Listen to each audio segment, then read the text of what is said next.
tous les endroits. Oh Dieu tout-puissant, puissant, car mon cœur considère tout l'univers créé par ton pouvoir. Les cieux d'azur, les éclairs, les tonnerres, le cœur matin, tous les hommes, oui, de tout mon cœur. Les talents élèvent le chant, Dieu tout-puissant, que tu, oui, de tout mon œuvre. Alors s'élève le chant, Dieu tout-puissant, que tu es grand. Et quand je songe au sublime mystère de si grand qui fait penser à moi, l'étrange fille est devenu mon frère, et moi je suis l'héritier, oui, de tout mon œuvre. Alors s'élève le chant, Dieu tout-puissant, que tu, oui, de tout mon œuvre. Alors s'élève le chant, Jésus, Dieu tout-puissant, que tu es grand, de tout mon œuvre. Alors s'élève le chant, Dieu tout-puissant, que tu es grand. Merci Seigneur. Amen. Amen, amen, amen, amen. Bénissons le Seigneur pour ce moment. Amen. Nous lui rendons des actions de grâce et nous disons qu'il est bon, qu'il est merveilleux, notre Dieu, et que tout ce qu'il fait, il est fait pour un but. Nous allons prier le Seigneur. Je pense qu'aujourd'hui, on va vraiment prier. Il faut qu'on prie Dieu. Et ça, c'est vrai. Parce que quand on le prie, il fait beaucoup de bonnes choses pour nous. Amen. On va lire le texte. On va lire le texte dans le livre de Ésaïe. C'est ça le sujet qu'on nous a donné pour partager avec vous. Ésaïe 59, le verset 1. Restez en place, on va chanter. Merci. Est-ce qu'on peut se tenir debout tous pour lire la parole de Dieu et par la suite, on va prier le Seigneur.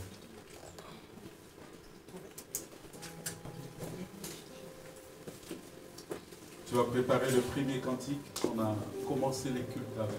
Je ne sais pas si tu te souviens encore.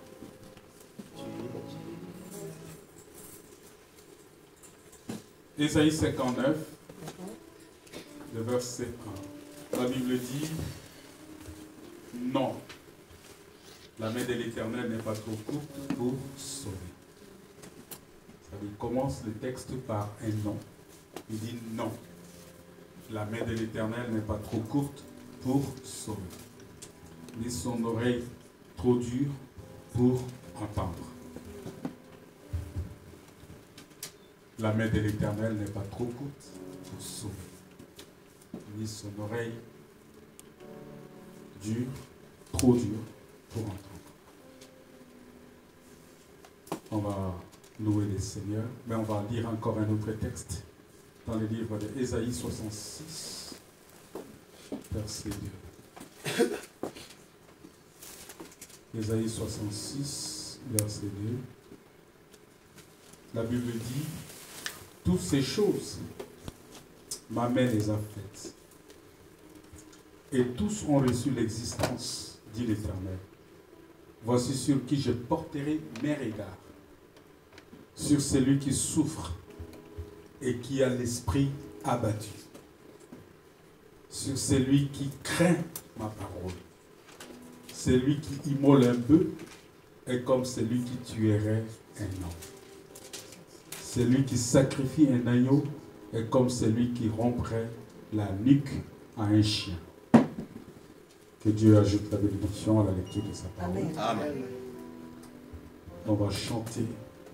Et j'aimerais vraiment que tout un chacun puisse élever sa voix, élever son cœur vers le Seigneur en ce moment. C'est un moment très très puissant pour nous. Tu es digne, Seigneur Jésus.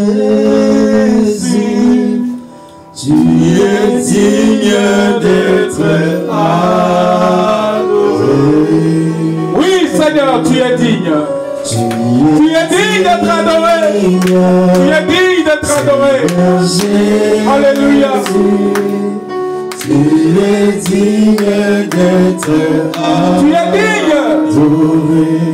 adoré, et tout nos cœurs te chantons,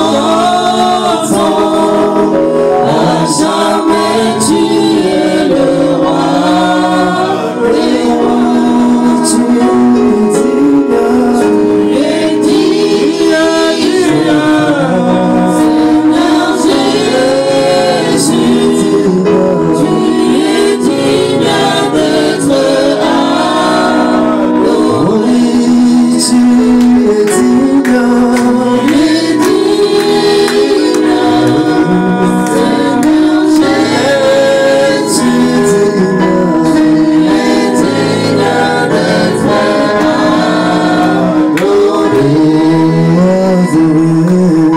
De tout mon cœur, nous te chantons, à jamais tu es le roi.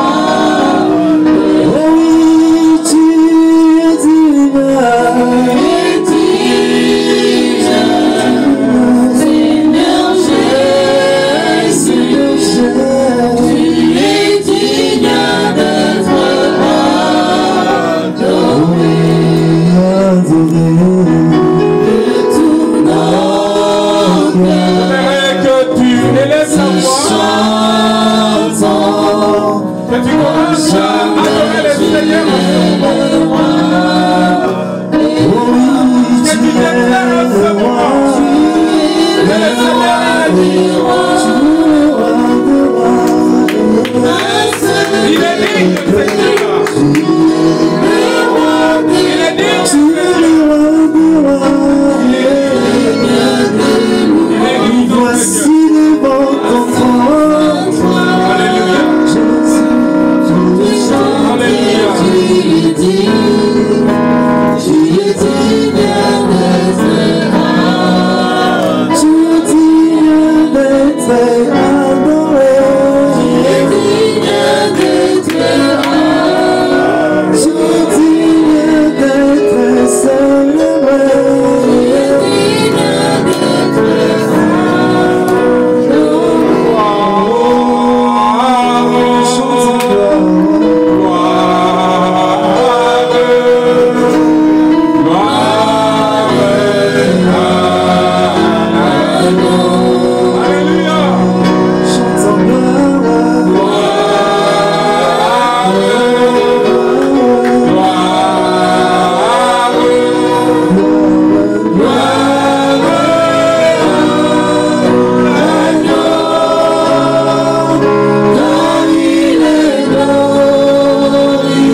de Dieu les touche ce matin. Que cette personne puisse acclamer le Seigneur. Alléluia. Alléluia. Seigneur, merci pour ton amour, pour ta bonté et ta fidélité, pour ta grâce, pour tout ce que tu es pour nous, Seigneur. Tu es merveilleux, tu es grand, tu es redoutable, tu es le Seigneur de gloire, tu es le Dieu Tout-Puissant. Alléluia. Merci, Seigneur. Que ton nom soit glorifié pour ce moment que tu nous accordes dans ce temps. Tu veux que nous soyons à ta présence encore. Et Seigneur, nous y resterons encore pour écouter ta parole. Mais afin que toi, Seigneur, tu puisses étendre tes saintes mains, ta main puissante, pour nous tirer de là où nous sommes. Oui, ta main va nous bénir encore ce matin. Ta main va nous, Seigneur, nous appuyer encore ce matin. Ta main va nous soutenir encore ce matin. Ta main va nous élever encore. Oui, Seigneur, nous te bénissons. Au nom de Jésus, notre Seigneur et Sauveur. Est-ce qu'on peut acclamer le Seigneur encore? Que Dieu qu'on acclame, que Dieu vous bénisse. Merci, Seigneur. Merci, Jésus. Nous bénissons le Seigneur parce que Dieu, il est merveilleux. Il est bon, il est grand, il est redoutable. Et c'est Dieu-là, quand il dit quelque chose, il est toujours prêt, disposé à l'accomplir parce que Dieu ne laisse jamais sa parole comme ça. Amen. Et à chaque fois que nous nous retrouvons dans la maison de Dieu, nous devons être dans la joie de nous reconnaître en tant qu'enfants de Dieu d'abord. Et ce qui est le plus important pour nous, je veux que tu comprennes que tu es enfant de Dieu. Amen. Que Dieu est ton Père. Amen. Et si Dieu est ton Père, il est ton Père et ton Père, il te donne tout ce dont tu as besoin. Ce Dieu-là, il est ton Dieu. Amen. Ce n'est pas pour rien que tu es là ce matin. Ce n'est pas un hasard, ce n'est pas parce que ton frère, ta soeur, ton mari prie ici que tu es là, mais c'est parce que toi-même, tu veux expérimenter quelque chose d'extraordinaire et de particulier avec le Seigneur. Et c'est pour cela que nous voulons dire en ce moment que Dieu est notre Dieu. Amen. Dieu est notre Seigneur. Vous savez, bien-aimés dans le Seigneur, c'est toujours beau et agréable pour les frères d'être ensemble. Amen. Et c'est toujours bon lorsqu'on nous dit allons dans la maison de l'Éternel. Parce que là, nous recevons la grâce, la bénédiction et la sanctification. Vous savez que ce mois de décembre, c'est un mois où dans toutes les églises, on va vous parler de beaucoup de choses. On va vous dire, ouais, c'est un mois difficile, c'est un mois où les sorciers cherchent les gens. C'est des prédications circonstancielles que moi je déteste et je dis toujours que ces genres de prédications n'ont pas de place dans les assemblées des saints. Parce qu'il n'y a pas un mois où les sorciers agissent plus fortement et un autre mois où ils n'agissent pas. Les sorciers, ils agissent par le pouvoir du diable et ils sont là permanents jusqu'à l'enlèvement de l'église, jusqu'à ce que le diable soit neutralisé. Les sorciers, ils sont là, ils agissent. Mais la Bible dit, le prince de ce monde vient, le diable vient, mais il n'a rien à moi. Vous allez voir beaucoup de gens, ils vont se mobiliser pour aller dans des églises, parce qu'on est au mois de décembre, et les pasteurs vont commencer à leur prononcer des paroles de prophétie. Voilà, 2022, c'était difficile. 2023, ça va être facile. Et ils entrent dans 2023, c'est toujours difficile. Tout simplement parce qu'ils n'ont pas compris ce que Dieu veut d'eux. Ce que Dieu attend d'eux. Ils sont liés tellement aux choses de ce monde, liés tellement au matériel, liés tellement aux circonstances. Un enfant de Dieu ne peut pas vivre selon les circonstances. Parce que Dieu, il est le maître des temps et des circonstances. Et toi, en tant qu'enfant de Dieu, tu es appelé à vivre au-delà des circonstances. Amen. Parce que tu es éternel. Amen. Et on dit la main de l'éternel. Ici, nous voulons parler de la main de l'éternel. Ce n'est pas la main d'un homme, mais c'est la main de l'éternel. Alors, qui est éternel? C'est là le problème. Amen. Parce que quand on parle de la main, on dit la main de l'éternel. Nous devons savoir, bien-aimés, que nous ne sommes pas de ces il faut faire attention et nous devons distinguer, nous devons marquer la différence parce que la Bible dit, c'est le moment qu'il y ait la différence entre ceux qui le servent et ceux qui ne le servent pas. Nous devons connaître cette différence-là parce que même dans notre façon de vivre, dans notre façon de prêcher et dans notre façon d'interagir, nous devons marquer de cette différence-là. Et c'est très important. Sinon, nous allons ressembler à ceux-là qui sont dans les choses semblables.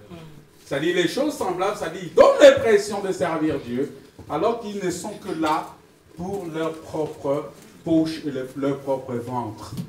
Vous savez, il y a beaucoup de prédications en ces temps ici, où les gens... Après, ils vont commencer même à vous dire, mais écoutez, il faut venir faire des actions de grâce, parce que Dieu vous a protégé toute l'année. Mais qui te dit que Dieu est dans cette année-là?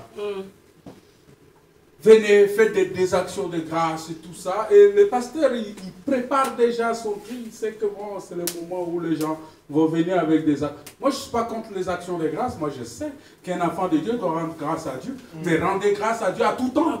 La Bible dit, rendez grâce à Dieu à tout temps. Amen. Il n'y a pas un moment, un mois spécial pour rendre les actions de grâce. Et vous allez voir, on prépare seulement le mois de décembre pour dire, bon, on va faire les actions de grâce parce que Dieu nous a protégés toute l'année. Ah oui, Dieu nous a protégés toute l'année. Je bénis le Seigneur aussi pour cela, parce qu'il nous a protégés toute l'année. Mais qu'est-ce que cela veut dire? On va te dire, non, viens avec ton Isaac, viens, hein? Il faut offrir à Dieu, il faut faire ceci, tout ça. Mais vous savez, l'Isaac n'est pas égal à l'argent. L'Isaac, c'est ton fils. Qui peut offrir son fils aujourd'hui? Et puis Isaac, lorsqu'on l'a offert, il n'était pas resté sur l'autel, il est retourné avec son père. Vous voyez les prédications que les gens donnent, des fois ils ne comprennent pas. Ils disent, bon, il faut offrir ton Isaac à Dieu. Mais, et les pasteurs qui cherchent l'argent, ils sont comme ça.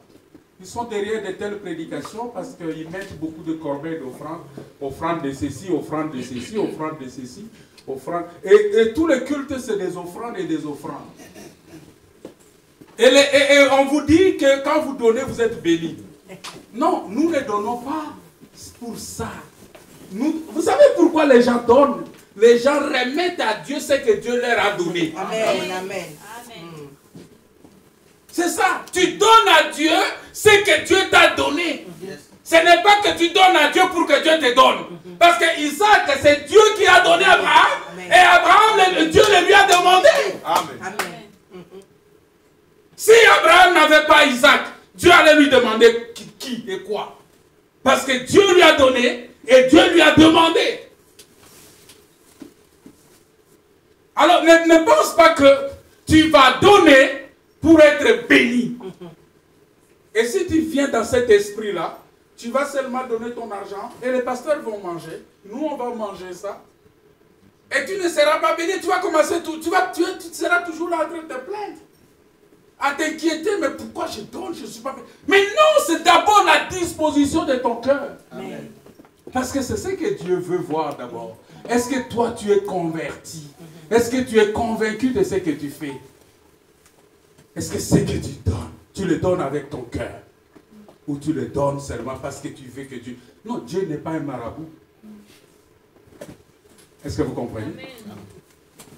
Alors, la main de l'Éternel. Je ne vais pas m'étendre là-bas, sinon ça va nous amener plus loin. Je dois avoir une montre pour comprendre le temps. Je sais combien de temps je dois arrêter. À 30. À 12h30? Non. 13h30. À 13h30. Ah, ok. Gloire à Dieu. Merci. Parce que j'étais commencé déjà à m'inquiéter un peu par rapport au temps. On dit, la main de l'Éternel n'est pas trop courte. Ou la main de l'Éternel n'est pas courte.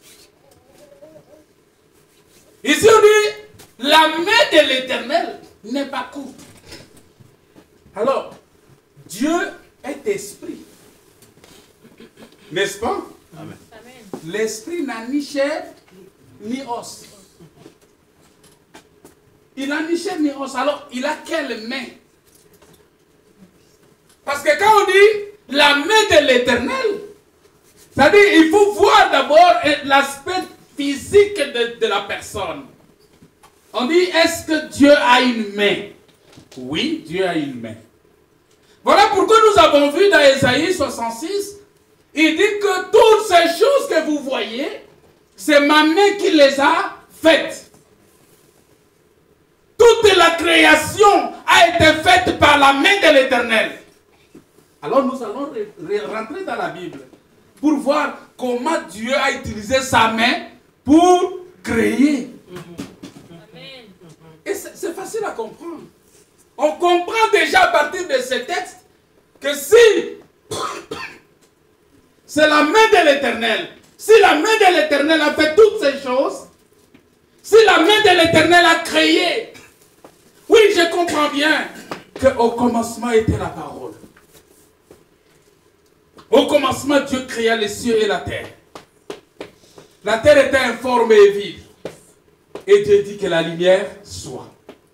Quand Dieu a dit que la lumière soit, nous avons vu la lumière et les choses ont commencé à apparaître.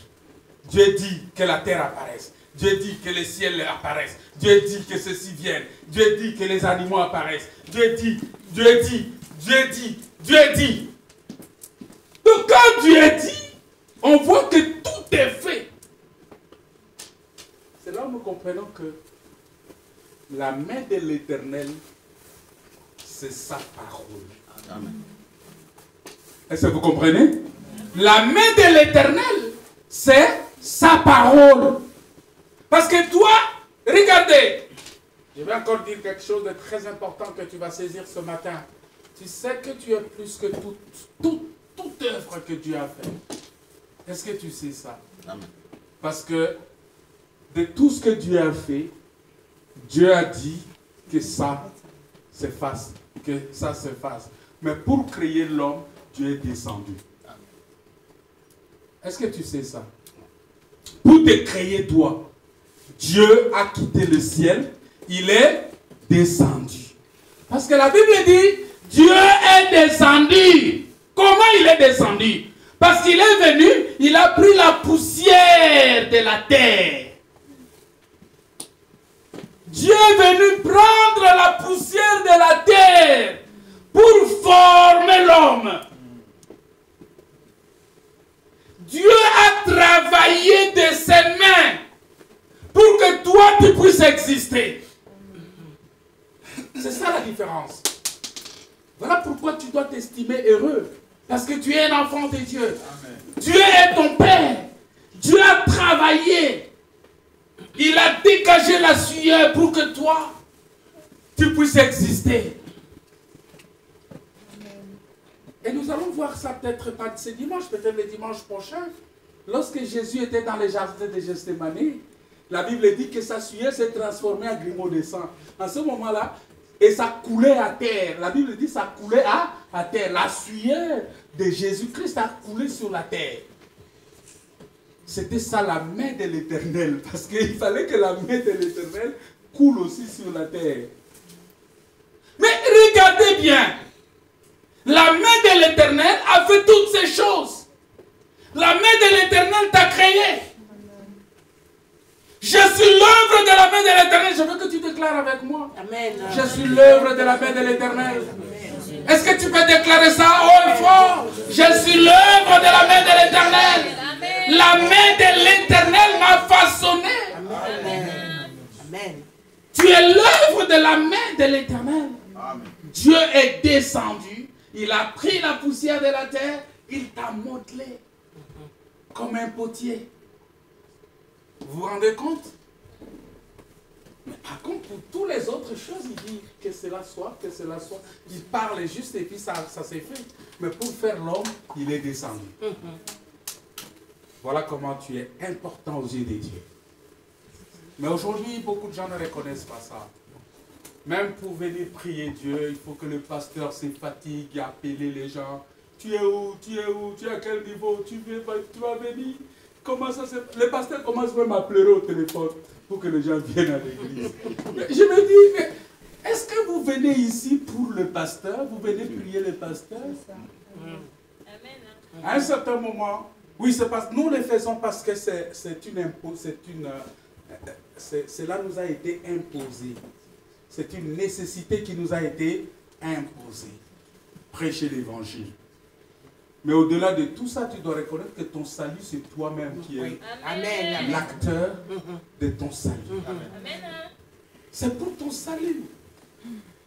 C'est pour ton salut que tu es là. Et cette parole, tu ne vas pas l'écouter partout. Laissez-moi vous dire, tu ne vas pas écouter partout. Oui, il y a beaucoup de gens qui prêchent comme nous. Ils enseignent comme nous. Mais il y a une distinction. Il y a une différence. Tu vas voir que celui-là, il prêche parce qu'il n'a pas d'autre travail. S'il avait un autre travail, il avait déjà abandonné la prédication. Tu vas voir que celui-là... Et quelque chose que je souligne aussi dans les assemblées de saints, c'est que les gens ne viennent pas écouter la parole pour être transformés, mais les gens viennent écouter la parole pour comparer à d'autres prédicateurs. Tellement vous avez écouté beaucoup de prédicateurs, beaucoup d'enseignements, les pourquoi, les quand, les comment de chaque chose. Quand vous venez à l'église, vous êtes là, vous écoutez. S'il va commettre une erreur. Et nous devenons de plus en plus des sectes, sans se rendre compte. C'est l'esprit des partis politiques qui est rentré aujourd'hui dans les assemblées des saints. Très dangereux. Il faut faire attention. Faire très attention, sinon nous allons droit vers quelque chose qui n'est pas bon. On vient ici pour le salut. On vient ici pour être transformé. On vient ici pour ne pas qu'on reste le même. Amen. On vient ici, premièrement, pour la vie éternelle. Je peux tout perdre. Je peux tout manquer. Mais au moins la vie éternelle, j'ai la vie éternelle. Amen. Dieu est mon Père. Dieu est mon Père.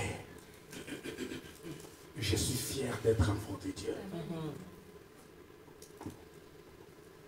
La main de l'Éternel n'est pas trop courte. Ça veut dire que cette main-là, elle est longue.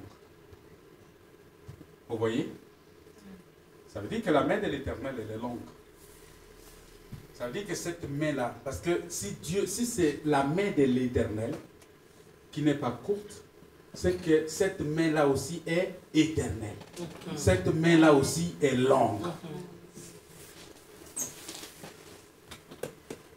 Mais nous savons aussi que si la main de l'Éternel n'est pas courte, ça dit que la main de l'Éternel est longue, c'est qu'il y a des gens, il y a des mains aussi qui sont courtes.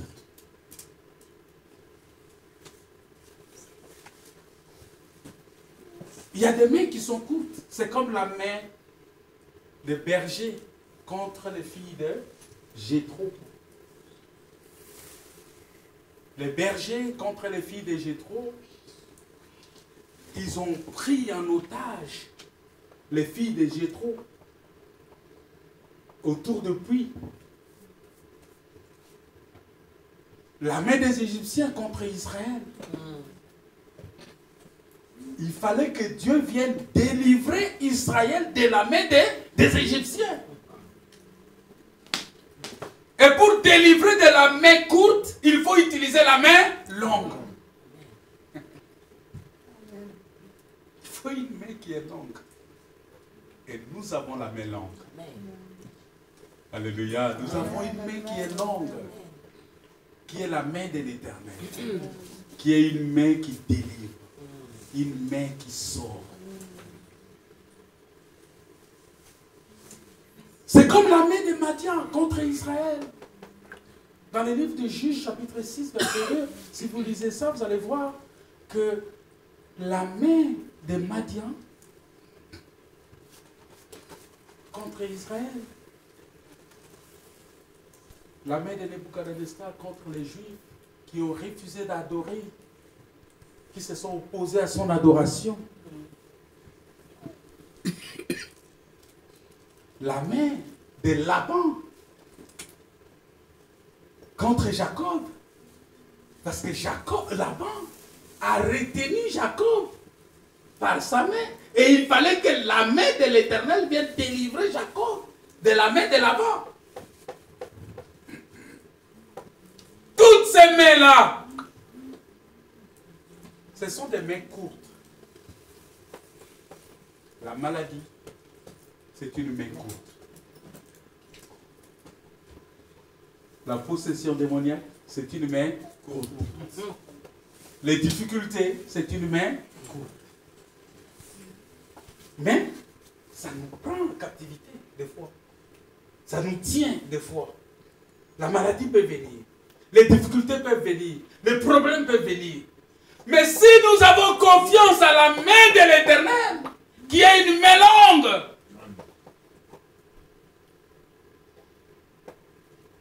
nous n'allons pas nous inquiéter. C'est pourquoi la Bible dit ne vous inquiétez de. Mais en toute chose, faites connaître à Dieu vos besoins par des prières, des supplications. Et les dieux de paix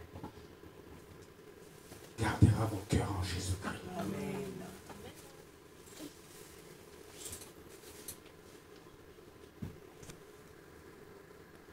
Mais si nous lisons dans les livres de Psaume, attends, je vais chercher le texte. Psaume, chapitre 39.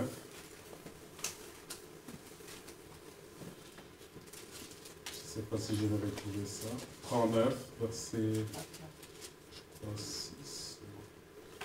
La Bible dit quelque chose, voilà. Verset 6. La Bible dit,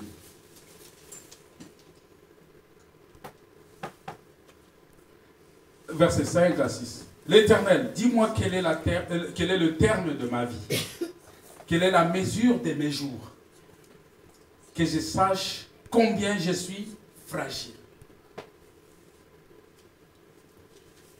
Voici, tu as donné à mes jours la largeur de la main, et ma vie est comme un rien devant toi.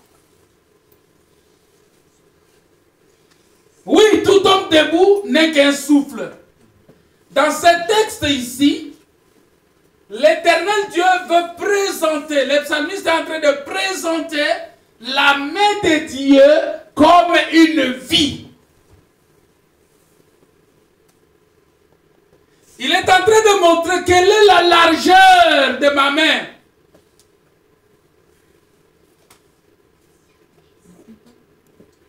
Quel est le terme de ma vie?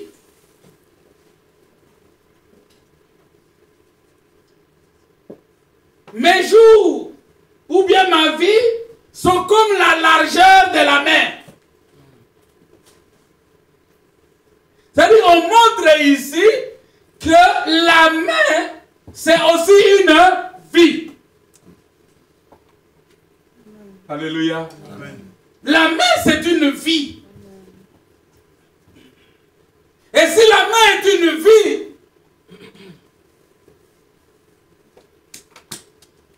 et on dit la main de l'Éternel n'est pas courte. C'est-à-dire elle est longue, elle est éternelle. Parce que Dieu est éternel. Ça veut dire qu'on veut parler ici de la vie éternelle. La main de Dieu est égale à la vie éternelle. La main de Dieu, c'est la vie éternelle. Parce que tous les autres, ils ont la vie courte. L'homme aussi a une vie courte. Mais Jésus-Christ, il a une vie illimitée.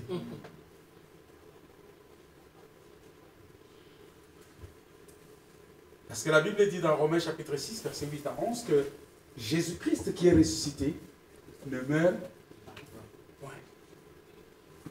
Alors quelqu'un qui ne meurt pas, il est éternel. Mais vous comprendrez avec moi que c'est Jésus-Christ, parce que quand on parle de la vie éternelle, la Bible dit la vie éternelle, c'est qu'ils te connaissent, toi, le seul vrai Dieu, et c'est lui que tu as envoyé, Jésus-Christ. Jésus-Christ étant la vie éternelle, c'est lui la main de l'éternel. Et cette main-là n'est pas courte, ça veut dire que c'est une main qui est éternelle. Mais cette main éternelle a une mission. Voilà pourquoi, si nous lisons dans le livre de Genèse, chapitre 3, verset 22, je suis en train d'aller, parce qu'il faut qu'on pose les jalonnements des choses. Dans Genèse, chapitre 3, verset 22, la Bible dit, voici, l'homme est devenu comme l'un de nous. Empêchons-le, afin qu'il puisse étendre sa main et de prendre l'arbre de vie et d'en manger. C'est-à-dire, l'homme, quand il a été créé à l'image de Dieu et à la ressemblance de Dieu. C'est-à-dire, il avait la main longue. Mais à cause du péché de l'homme, Dieu va maintenant limiter la main de l'homme. L'homme reçoit maintenant une limitation dans sa façon d'agir. On dit empêchons-le. Dieu va t'empêcher à cause du péché. Mais c'est ce que Ésaïe 59 dit. Que la main de l'Éternel n'est pas courte, mais ce sont nos péchés qui nous empêchent, qui l'empêchent de nous exaucer. Dieu a dit empêchons l'homme. En ce moment-là, Dieu a rétréci, parce que Dieu avait recréé l'homme encore dans le jardin. Retenez ça. Dieu a redéfini l'homme dans le jardin avant de le mettre dehors. Parce que quand l'homme est créé pour vivre éternellement dans le jardin. Quand l'homme a péché, Dieu a redéfini l'homme avant de le chasser. Il l'a redéfini comment? Il a dit, tu ne vas plus vivre éternellement, mais tu vas mourir. Car tu es chair, tu vas retourner. Tu es poussière, tu vas retourner dans la poussière. C'est-à-dire, Dieu a limité la vie de l'homme par la mort. Et Dieu utilise tous les mécanismes qui peuvent te conduire à la mort. La maladie, les problèmes, les difficultés, les soucis, les accidents, toutes ces choses-là. Dieu les utilise pour limiter ta vie. Et un enfant de Dieu n'a pas peur de la mort.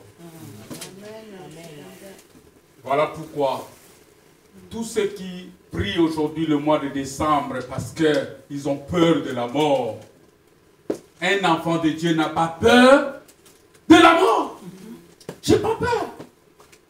S'il arrive que je meure, gloire à Dieu. Mais est-ce que je suis prêt?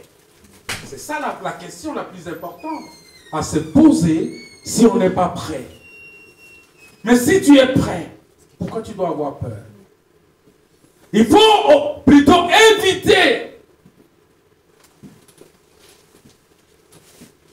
Il faut éviter de ne pas vivre dans le péché, parce qu'en vivant dans le péché, tu vas mourir 2 fois.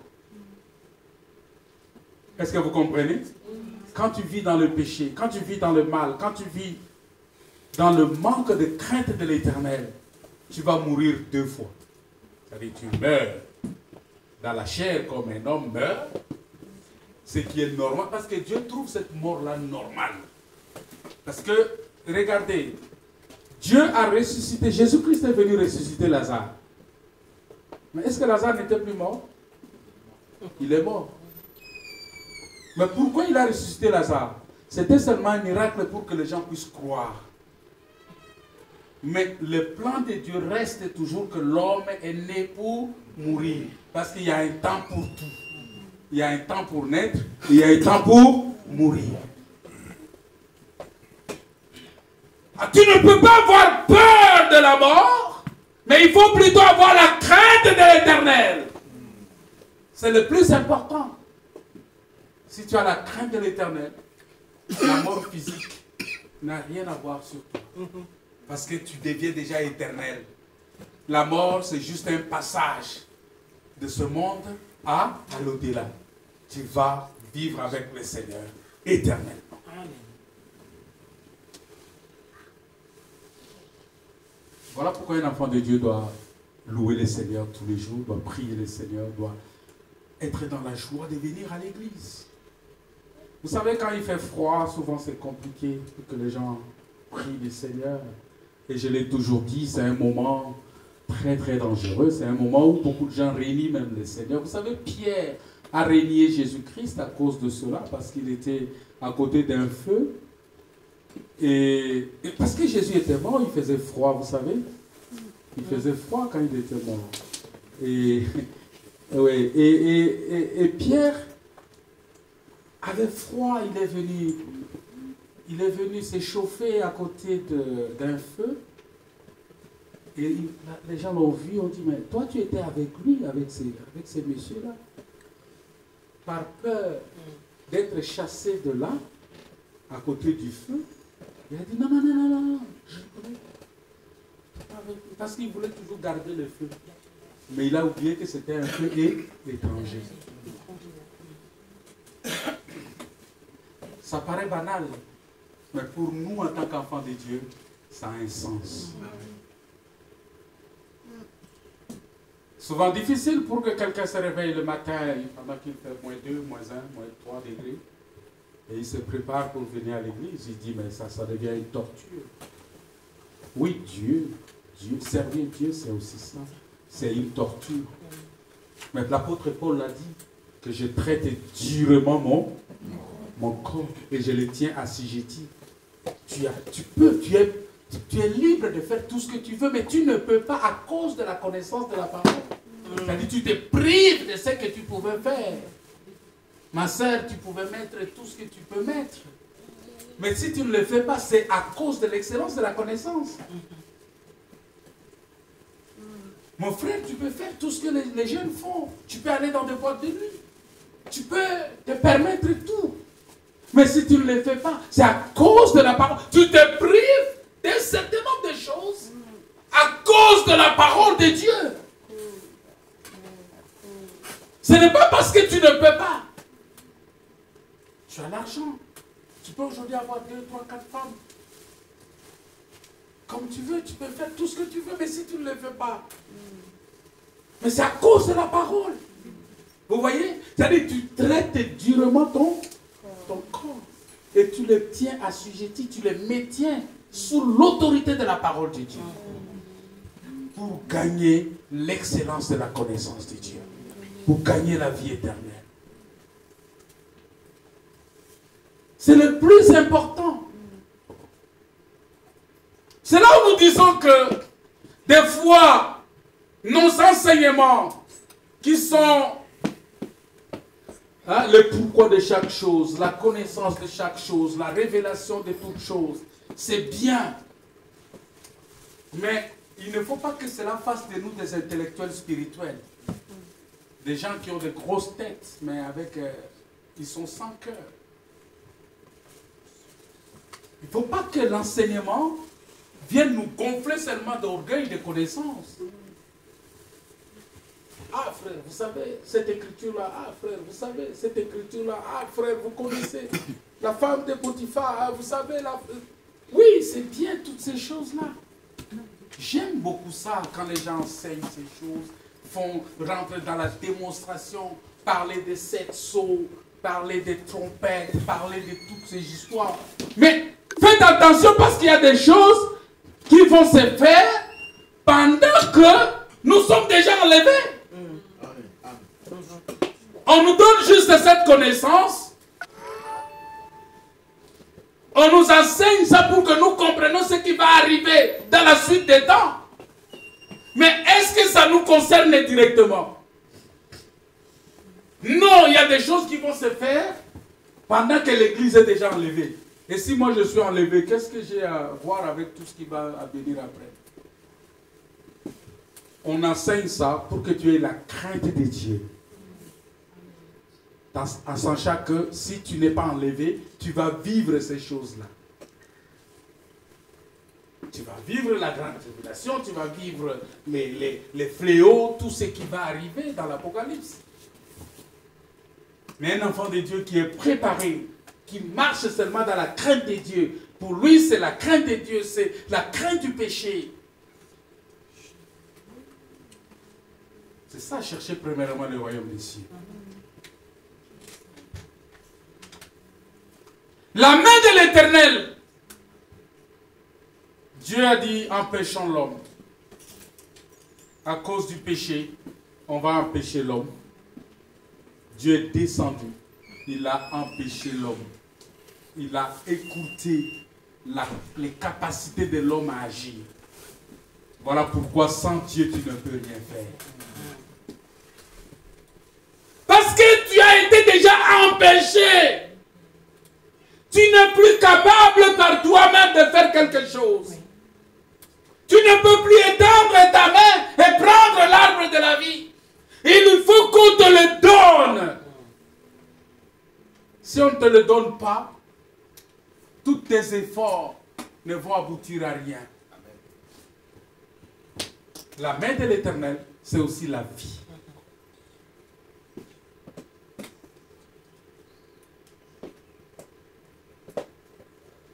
Parce que, vous savez, Job a dit, dans Job 14, verset 1, on dit la vie, l'homme qui est né de la femme, n'est-ce pas, a une courte vie. C'est-à-dire une courte main.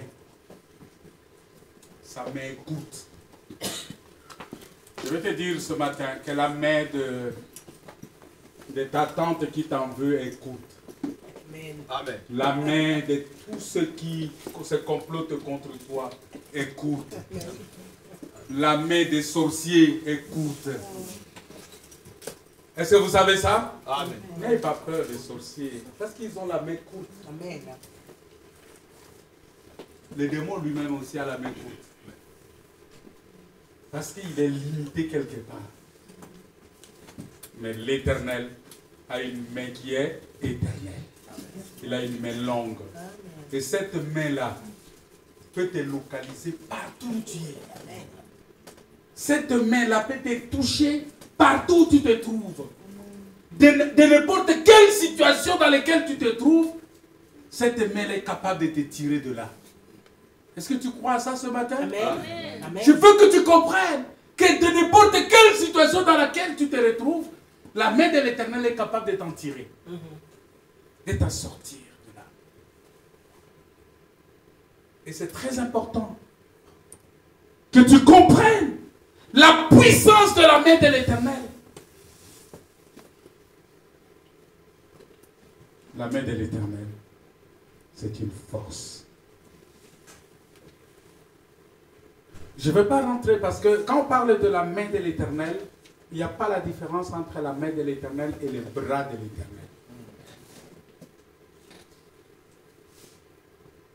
Il n'y a pas la différence. Mais je vais rester dans la main de l'Éternel. La main de l'Éternel, c'est une force. Une force qui te tire du mal. Une force qui vient. Voilà pourquoi il dit à Israël, restez calme et moi-même je combattrai pour vous. Et il a combattu comment? C'est la main de l'Éternel qui a combattu. C'est la main de l'Éternel qui a délivré Israël de la main de Pharaon. Il dit à Moïse, Moïse, qu'est-ce que tu as dans la main? Parce que Dieu, pour délivrer Israël, il vient utiliser la main de Moïse. Mais comprenez que le même Dieu l'a dit à Moïse ceci. Moïse, je te fais Dieu. Amen. Alléluia. Amen. Moïse, je te fais Dieu. Moïse est Dieu. Dieu utilise sa main pour délivrer Israël. C'est-à-dire Dieu s'est incarné en Moïse. Amen. Moïse était Dieu pour Pharaon parce qu'il devrait contraindre Pharaon à libérer les enfants d'Israël. Parce que Pharaon, il avait aussi la main. Mais sa main était courte. Voilà pourquoi Moïse vient. Il dit, qu'est-ce que tu as dans la main? Il dit, j'ai le bâton. Oui, tu as le bâton dans la main. Oui. Il dit, lève ta main. Il lève la main. Laisse tomber le bâton. Oh, nous voyons que la main de l'Éternel, c'est le trône de la grâce. Amen. Les bâtons étaient assis dans la main de l'Éternel. Ce bâton-là qui est assis dans la main de l'Éternel, il est assis dans le trône de grâce. On va voir que ce bâton-là, qui a quitté la main de Moïse, qui est tombé à terre, ce bâton-là est devenu serpent. Mais ce même bâton, devenu serpent, va retourner dans la main de Moïse comme bâton. C'est ça Jésus-Christ. Quand il quitte le trône, il descend, il devient fils. Quand il retourne dans sa gloire, il est père. Amen. Mais attention, ce même Jésus-Christ-là, c'est lui le trône de Dieu. Parce que la Bible dit que Dieu est en Christ, Dieu est assis en Christ, réconciliant le monde avec lui-même. Amen. Ça dit que cette main-là, qui est le trône de Dieu, qui est le trône de la grâce, c'est Jésus-Christ, qui est le trône de Dieu. Mais si nous allons plus loin, Dieu fait de toi aussi Dieu. Parce que toi aussi, tu es la main de l'Éternel. Dieu vient te prendre, il fait de toi sa main. Amen. Parce que tu deviens aussi le trône de Dieu. Dieu vient habiter à toi. Dieu vient habiter en toi. Dieu vient faire sa résidence. Oh mon frère, est-ce que tu comprends ça? Que Dieu habite en toi? Est-ce que tu sais que Dieu habite en toi? Amen. Est-ce que tu sais que Dieu est en toi? Quand tu marches, c'est Dieu qui marche. Quand tu parles, c'est Dieu qui parle. Quand tu respires, c'est Dieu qui respire. Alors, quel type de parole sort de ta bouche?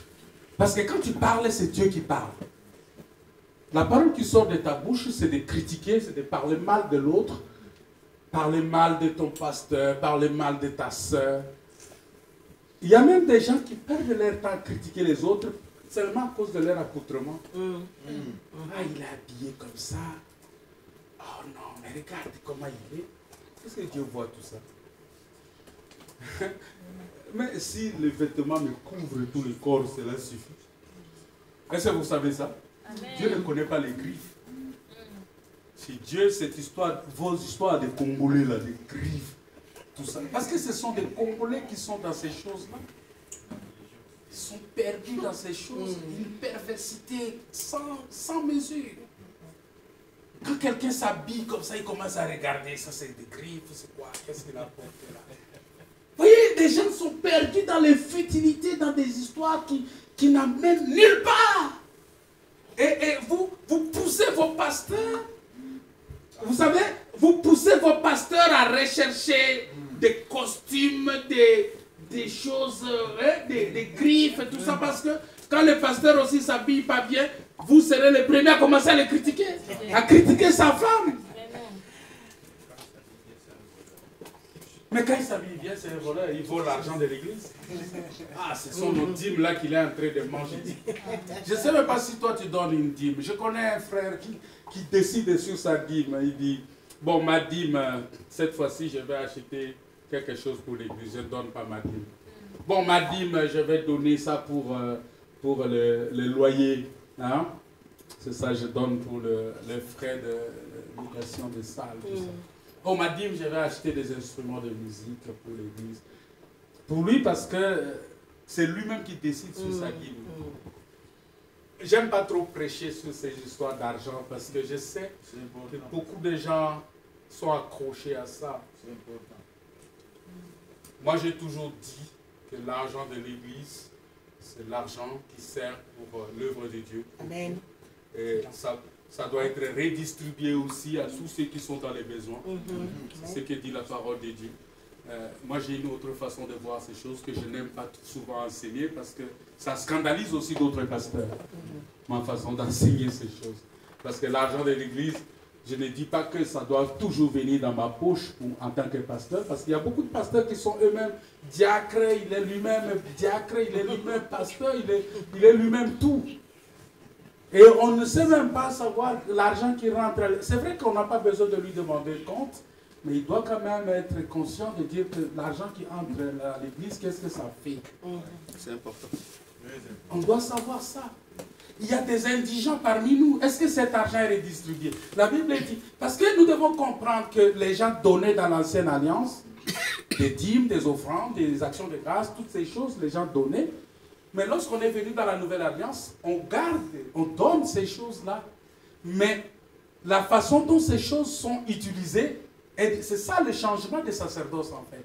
C'est pourquoi vous voyez dans la nouvelle alliance, lorsque les apôtres commençaient à collecter, on commençait à apporter des choses au pied des apôtres. On amenait ça, c'est vrai, on amenait au pied des apôtres. Mais qu'est-ce que les apôtres en faisaient? Les apôtres faisaient la distribution à tous. Et maintenant, comme la charge était devenue lourde, que ça dépassait les temps, ça prenait beaucoup de temps aux apôtres, ils ont désigné des diacres pour s'occuper de ces choses. Pour qu'il n'y ait pas d'indigents parmi nous. Il y a des gens ici qui n'ont peut-être pas de place pour dormir. Il y a des gens ici qui ont peut-être des difficultés pour manger, se nourrir. Il y a des gens ici qui sont encore dans des démarches pour des papiers, des choses comme ça. Peut-être qu'ils ne travaillent pas. Et que l'Église devrait aussi le prendre en charge. Vous savez ça? Amen. Et tout ça, ça doit venir de nous qui avons. Celui qui a des moyens doit aider celui qui n'a pas de moyens. C'est ça l'amour dans l'église. C'est ça aussi la main de l'Éternel. Ton pasteur n'a pas de voiture, il est là, il marche à pied tout le temps. Mais toi, tu as 2, 3, 4 voitures, qu'est-ce que tu en fais? Ça pose des questionnements. On se pose des questions. Je ne dis pas que tu donnes seulement au pasteur. Parce qu'il y a des pasteurs qui cumulent des voitures. Chez lui, quand tu rentres chez lui, il a un parc automobile bien garni. Alors que le peuple qu'il enseigne, lui apporte des offrandes tous les jours, ils sont tous pas pauvres. Mais c'est quoi cette histoire-là? C'est quel évangile vous prêchez? Amen. Un pasteur qui est venu à l'église, il n'avait pas de voiture, il n'avait pas de maison, il achète voiture, il achète des maisons. Et le peuple qui donne l'argent est toujours dans la misère. Il y a même des gens qui viennent donner l'argent, qui rentrent à pied Jésus à la maison parce qu'ils n'ont plus d'argent pour payer les transports. Et le pasteur lui roule carrosse. Il y a un problème. Je ne veux pas rentrer dans ces détails-là parce que pour ne pas qu'on dise que je suis en train d'entêter les gens, j'en ai pas donné. Non, moi je vous dis, vous devez donner. Mais donner tout en sachant. Vous ne donnez pas pour chercher la bénédiction. Vous donnez parce que vous rendez à Dieu ce qu'il vous a donné. Amen. C'est un ordre. De rendre à Dieu ce qu'il vous a donné. C'est pourquoi Jésus a dit à Dieu ce qui est à Dieu. Nous donnons parce que nous devons rendre à Dieu. Si tu veux être béni, crains Dieu. Amen. Amen. La main de l'Éternel, Dieu a fait de toi Dieu. Toi aussi tu es devenu l'habitation de Dieu. La maison de Dieu. Aujourd'hui, si les gens ont besoin de voir Dieu, ils doivent venir chez toi. Quand tu marches, les gens voient Dieu en toi. Mais cette main a une mission. Quelle est la mission de la main? Parce que la main a une mission. Oh, nous avons vu que la main, c'est un homme. La main, c'est Jésus-Christ. N'est-ce pas? Et cette main-là a une mission. Quelle est la mission de la main? La mission de la main, la première mission de la main, c'est pour sauver. La main de l'Éternel n'est pas courte pour sauver. Sauver! Oui, sauver! Vous voyez? La main de l'Éternel, c'est pour sauver. C'est-à-dire que nous venons ici d'abord pour le... La main de l'Éternel, il ne faut pas mettre seulement la main de l'Éternel pour... Oui, c'est pour sauver. Il y a des gens qui implorent la main de l'Éternel seulement pour les bénir. Seigneur, bénis-moi. Seigneur, bénis-moi. Mais il n'est pas encore sauvé. Cherchez premièrement le royaume des cieux et sa justice. Et tout le reste vous sera donné. C'est ce que la Bible dit. Cherchez premièrement le royaume. Vous voyez pourquoi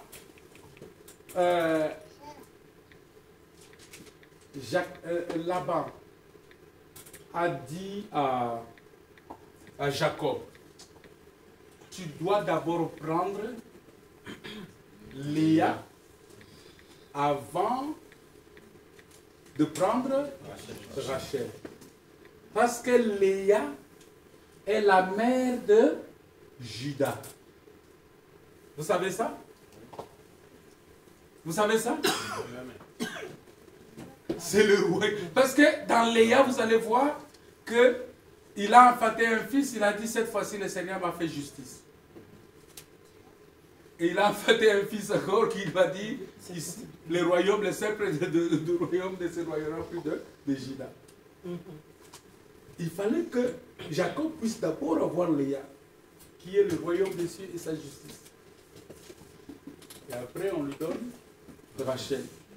Mais en plus de Rachel, on lui a donné encore Zilpa et Bila.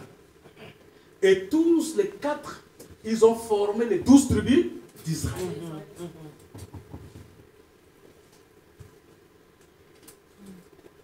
Cherchez premièrement le royaume des cieux. La main de Dieu, vous savez, la main de Dieu a une mission. Quelle est cette mission-là? C'est de juger toutes les mains qui bloquent les enfants de Dieu. C'est de juger, c'est de détruire, c'est de juger les ennemis des enfants de Dieu. Donc toi, tu es là. Tous ceux qui sont, entre parenthèses, tes ennemis, Dieu les a déjà jugés. Et Dieu les juge. Voilà pourquoi toi, tu ne peux pas haïr ton ennemi. Il ne faut pas haïr ton ennemi. Il y a des gens, des fois, il a de la colère contre quelqu'un, un frère, il ne les salue pas. Ils font des jours, ils ne se saluent pas. Mais je vais arrêter très bientôt. Ils ne se saluent pas, mais ils viennent à l'église. Il y a des gens qui ne pardonnent pas, mais qui viennent à l'église. Mais ils oublient que la Bible dit, pardonne-nous nos offenses, comme nous pardonnons aussi à ceux qui nous ont offensés. À ceux qui nous ont offensés.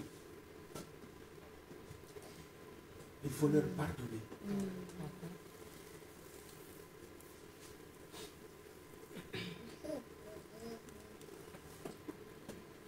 La main de Dieu, c'est pour racheter. Mais cette main-là qui nous rachète, mais cette même main-là frappe aussi nos ennemis. Vous voyez, la main vient nous sauver, mais la main vient frapper les ennemis. C'est ce qui s'est fait en Israël. Dieu, quand il est descendu par sa main qui est Moïse, il est descendu en Israël, en Égypte. Il vient pour délivrer Israël. Il a dit, Israël, tu dois sortir. Mais cette même main-là de Dieu a frappé l'Égypte. Au même moment qu'il délivre ses enfants, par la même occasion, il frappe aussi les ennemis de ses enfants. Mon frère, ma soeur, je vais te dire que tout ce qui te bloque pour ton avancée, pour ta percée, pour que tu atteignes ta destinée, Dieu, la main de Dieu est là pour détruire cela. Amen. Et ce matin encore, nous allons les détruire au nom de Jésus. Je veux que ce matin, que la main de l'Éternel te tire de là où tu as été bloqué. Amen. Si ça n'a pas marché, oui, ce matin, ça doit marcher. Amen. Tu as beaucoup prié, oui, mais ce matin, c'est un autre jour. Amen. Dis-toi qu'aujourd'hui, c'est un autre jour. Aujourd'hui, c'est un autre jour. Aujourd'hui, si vous entendez sa voix, Aujourd'hui, c'est le jour du salut. Amen. Aujourd'hui. Parce que la main de l'Éternel n'est pas courte pour sauver.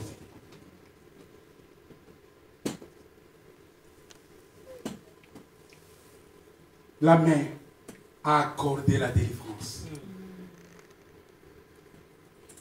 Par la main de Moïse, Dieu a dit, je vais délivrer. Il a dit, j'ai entendu. J'ai entendu. Exode chapitre 3, il dit, j'ai entendu. N'est-ce pas? J'ai entendu la souffrance de mon peuple. J'ai vu la souffrance de mon peuple. Mais maintenant, je suis descendu. Quand il est descendu, c'est la main qui est descendue. Parce que le même qui est monté, c'est le même qui est descendu. C'est Jésus-Christ. La main de Dieu est descendue. Et à chaque fois que Dieu te voit dans un problème, dans une difficulté, dans une souffrance, dans une misère, dans une angoisse, tu es débordé par des problèmes, sache que Dieu descend. Amen. Et il veut descendre encore ce matin. Amen. Il descend encore ce matin. Amen. Pour toi. Amen. Pour t'accorder la joie. Ça fait longtemps que tu n'as ri. Hein? Ça fait longtemps. Même dans ta maison, tu n'arrives pas à sourire. Tu as des problèmes même pour sourire devant ton mari, devant ton femme. Tu es tout le temps stressé. Trop de problèmes. Trop d'inquiétudes. Beaucoup de gens qui te demandent de l'argent par-ci, par-là. Trop de problèmes au pays peut-être aussi. Mais trop de problèmes ici, là où tu es. Mais Dieu descend. Amen. Alléluia. Amen. Je veux te dire que Dieu est descendu. Sa main est descendue pour te délivrer. Mais en même temps juger ton ennemi. Amen. Détruire ton ennemi. Il est descendu. Oh, quand Dieu descend, l'atmosphère change. Est-ce que vous connaissez cette chanson-là? Quand Dieu descend, l'atmosphère change. Il y a transfert entre ciel et terre. Parce que quand Dieu descend, il installe l'échelle de Jacob. Il met les anges à ton service. Les anges qui sont à son service, il les met à ton service. Ça veut dire, à ce moment-là, ce sont les anges qui vont camper tout autour de toi pour t'arracher du danger. Est-ce que vous voyez ça? Amen. Ce sont les anges qui vont marcher devant toi. Ils vont déblayer les chemins. Et toi, quand tu marches, tu n'as rien à craindre. Quand Dieu descend, il suffit seulement de toucher le pan de son vêtement. Tu es guéri. Amen. Oh, toucher le pan de son vêtement, c'est écouter la parole de Dieu que tu écoutes maintenant. Et accepter cette parole. Croire à cette parole. C'est ça, toucher le pan de vêtement de Christ. Tu es guéri, délivré de ta maladie. Parce que Dieu lui-même, quand il descend, c'est sa main qui est descendue.